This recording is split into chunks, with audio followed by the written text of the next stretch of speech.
Hey everyone, today we're going to be replacing a broken trigger on a Dyson V11 vacuum cleaner. We could see that this is the broken trigger. I have already pulled this trigger out of the vacuum cleaner that we see below.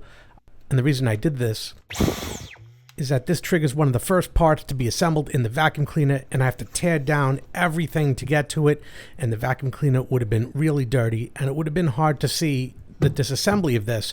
So I did it, cleaned it, assembled it, and now we're going to tear it down. So let's get started. First thing we're going to do is remove the battery below. There's a Phillips screw back here that we're going to remove, and be sure to use fitted screwdrivers and tools for this. You can destroy the screws very quickly. We're going to pull the screw out first. Two more screws are found on the bottom forward part of the battery. We'll remove those next. As I take things apart, I like to sort the screws in logical groups. These three screws will sit next to the battery, so I know where they came from. The battery then slides right out the bottom. It's put off to the side with the three screws. Now we'll remove the dustbin, opening it like we would for normal emptying. And once it's opened, there's a little red button over here that we're going to push in and pull the dustbin all the way out, just like that. The dustbin can be put off to the side or washed out as needed or whatever. We don't need it for this job. There are two Phillips screws just forward of the trigger. We see them here. Both of these screws will be removed now.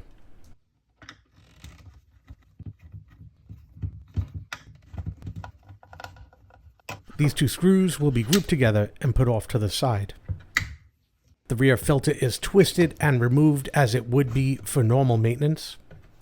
This might be an opportune time to wash your filter, so check it out and see if it needs to be washed. There are four screws hidden behind the filter. We see them right here. All four of them will be removed now.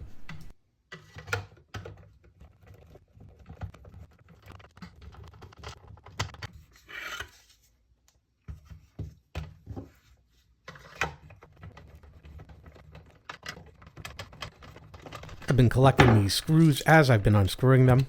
With these screws removed, the two halves can now be separated, holding the motor and pulling forward on the front of the unit. This piece is not part of the repair. It can be put off to the side or cleaned, and we'll put it away till reassembly. We're now down to the shell and motor. With everything removed, this shell is extremely fragile. Notice the stress crack right here that was repaired. Never grab onto this shell when working on it or you will snap it. We'll be removing this white cover from the motor next, starting with these two T8 screws.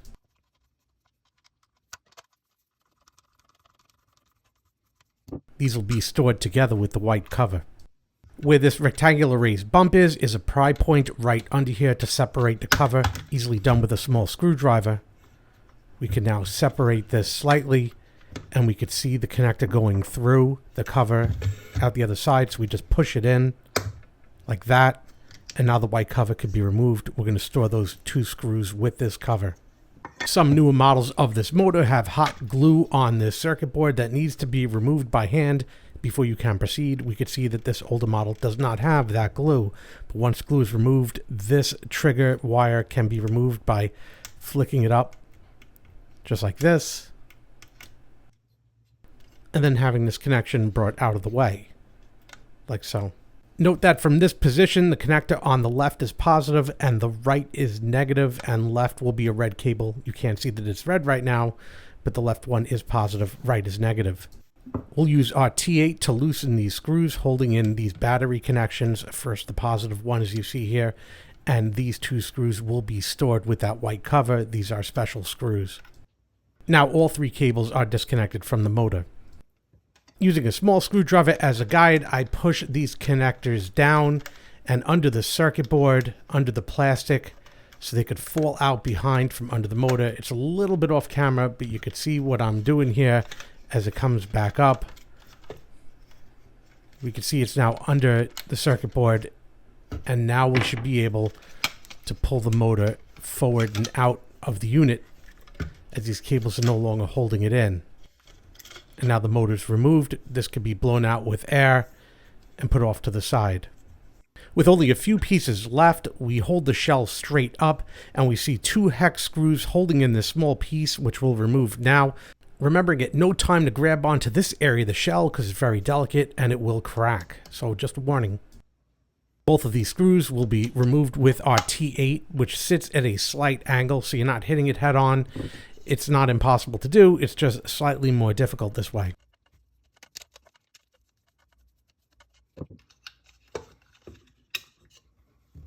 This piece has two small snaps in the front, as we see here. It could also be pried up slightly in the back. Once released, we have to negotiate our 3 wires through it by turning them to the side and pushing them in as we push that piece upwards. It's a little bit fiddly to do, but you realize that if you turn both in unison, one on top of the other, they all kind of fit in with no problem. Pushing them back as you lift this plastic piece up, eventually they all slide right through and that piece is removed. And we're going to put this off to the side with those 2 screws. All that's left is the trigger assembly itself. Way down in the trigger assembly, all the way on the bottom, we could see a T8 down there. We're going to have to remove that, and we're going to have to use a long and slender T8 driver to remove this screw. We could see a conventional driver with attachments is just too wide to get down there to reach. I do have a long T8 on a driver like this, so it should be no problem. This type of driver is able to reach down there and unscrew that screw without any issue. And this is our last screw from the disassembly. Put it off to the side. I pushed down on these 2 electrical cables that are on a rubber grommet to break that seal, and we can see the trigger sliding down, and I'm able to pull the entire trigger assembly out from the bottom of the unit. We can see the trigger on the trigger assembly. But this was actually the trigger as I found it, and we could see that stress crack at that known fail point right over here. So we're going to have to remove this trigger and replace it. We're not going to bother to repair this, but this is what I opted for. An upgraded metal trigger to replace the plastic trigger that's currently in the unit. So I'll pull back the spring from the trigger. I'm not worried about breaking this one. And I'll just pop it off these 2 pieces that hold the trigger on, and the old trigger is removed. Very easy. Dyson is made from the lowest quality garbage plastic, and their triggers are no exception. We take this trigger out of the packaging, some sort of cast metal, probably some sort of aluminum alloy, and holding it up against the other trigger, we could see that it is pretty much identical, except it's not plastic. The new trigger is introduced into the trigger assembly short side first, as we see.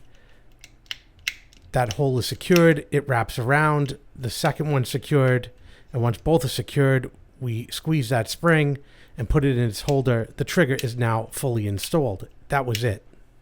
Since the Dyson company searches the world far and wide for the lowest quality plastic to make their vacuum cleaners out of, you will inevitably find breaks and cracks like this in your vacuum cleaner. This would be a good time to do a repair while the shell is empty. First, I'll take out this rubber gasket, and using a Dremel with a soft metal brush, I will braze this area in order to increase the surface area for better adhesion. I'm taking my time, and you'll see that the shine will be gone from the surrounding plastic as I do this. I'm using a ratchet and clamp to gently hold everything together, inspecting from the bottom to make sure that everything is flush. And I'm adding baking soda here. Small chunks of plastic are missing, as you can see, so I'm piling them up, and using a brush, I'm brushing the baking soda into the cracks the same way you would with polymeric sand on pavers. So I just want to work it in all these cracked areas, and then I'll brush off the excess when I'm done. A small wooden dowel is used to apply the super glue, just so I don't apply too much to the outside. Not so concerned about the inside of this unit, but the outside, I don't want to mess up too much. And we can see the super glue wicking into the cracks, into that baking soda as I apply it. And I'm adding it to more areas where there are cracks until all of it is filled in with the super glue and baking soda, then wiping it away with a paper towel. And that made for a solid external repair, but now I'm going to have to repair the inside, and I could be a bit more liberal with the baking soda than I could with the outside, because we're not going to see that repair. So I'm making a line around the affected area, and once I have it, I'm going to apply super glue over it until it fills in. And with that remaining glue on top, I will keep adding baking soda until that glue is completely filled in. Tapping away the excess, we find that we're left with a nice patch straight across the break. Now, this piece of plastic is still fragile and can break from any pressure exerted on it, so we still have to be careful. And I still have this crack in the back here that I'm going to address in the same manner as well.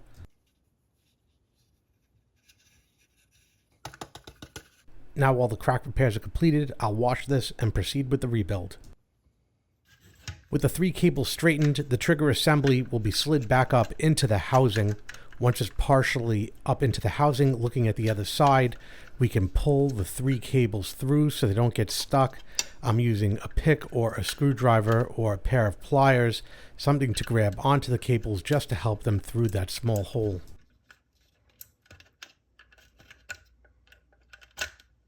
And with that, all 3 cables are now through. We could push this up the rest of the way till it's fully seated, just like that. I preloaded that screw onto the thin T8 that I'm now going to use to screw that back into the bottom to secure the trigger assembly. And once that screw bottoms out, just slightly snug. Remember, we're screwing into plastic. We don't want to crack it. Trigger assembly is completed. Now we have this plastic piece we have to negotiate these 3 wires through. You get it halfway on just by inserting the wires in like this, and the wires are on a slight bend. And once they're halfway on, I'm going to use a pick to grab onto those wires and pull them through delicately. We don't want those ends to break off, so it shouldn't come through without too much fuss if they're bent sideways, because there's enough room for them to get through. Once they're coming through, have a quick look and make sure that that wire on the left, while you can still see the color of the cable itself, is the red wire, and the wire on the right is the black wire. That 3rd wire, the small one, also pulls up out of the middle.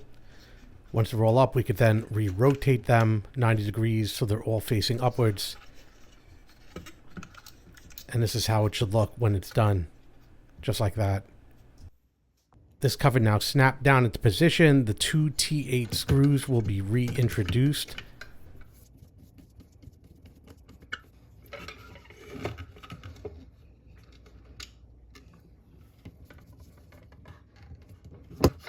And that piece is now done. This gasket that I took off for my repair will be reattached now, aligning to the bottom where it's not perfectly round. There's sort of a curve on the bottom that shows you exactly how it sits. I'll use a pick to seat it properly back into the unit. The motor will now be placed over the housing like so. And as the housing is slowly lifted up, the 3 cables can fit through that slot, though it will need the help of a pick to get through, but it's not really as hard as the last plastic piece to get everything through. Just requires a little bit of fiddling, remembering not to break those connectors because everything on this thing is kind of fragile. And with all 3 through, red cable on the left, the thin cable in the center, I take those special 2 screws, the T8, and I start screwing these in loosely, not tight, just enough to hold them into place. There's the first one, followed by the second one, and I'll loosely screw this one in. This trigger connector here need only be aligned to where its receptacle is, and then press down till it clicks, and that's it, back in place. These don't always sit entirely straight, but the one on the right is straight, so I'm going to push the one on the left out of the way and tighten down the right one first. Just snug again, we don't want to break anything when I tighten it down. The one on the left, I'm going to use a pick to hold it straight while I tighten it down, because we don't want the 2 to touch. We want to make sure that they're separated. So now it's tightened and they're straight, so everything's lined up real nice. The connections are now done. The bottom of the motor mount sits in these holes, and we want to make sure that this cable's pointed outward. Reintroducing the white cover now, we push that connector through, and then with our thumb we press it through all the way. Once it's pressed through, we can snap this back on, and it should snap into position. Securing everything together here, making sure this is sitting on the mounts correctly now. We're able to add the 2 screws that hold the motor onto this base. The screws will now be introduced that secures the motor to the housing. Again, remembering this is plastic, so only snugging it down or it will crack.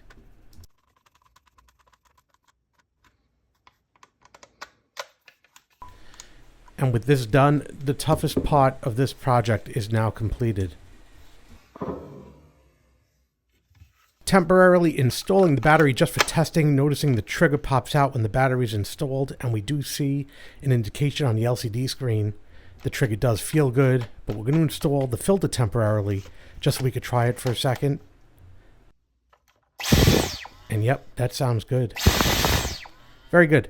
So now removing the filter and the battery, will continue the assembly.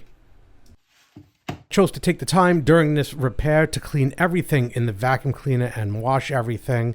There's a video that I have posted on the top right corner that explains taking apart this vacuum cleaner for cleaning if you choose to do so. We'll see that there are tracks on this side of this piece that correspond to tracks on this side of this piece, and a plug over here and a socket over here.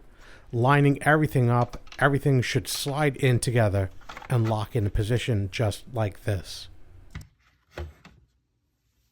4 screws holds this in from the back, as we see here. We'll insert those screws now.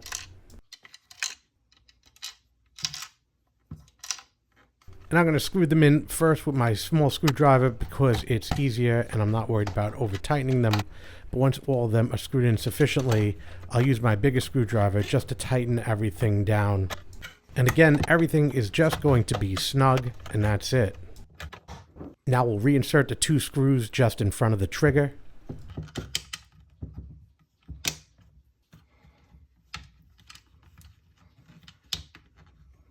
Again, tightening both screws to a snug fit.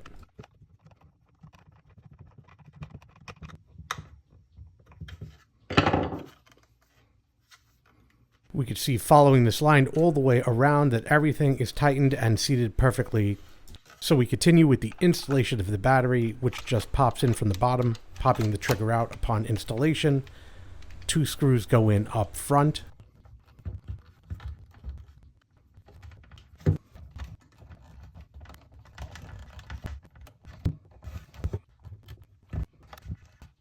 Ended up using a fitted screwdriver to get this handle completely tight so it wasn't loose. It just seemed to be more difficult than other screws. And now 1 screw in the rear of the handle.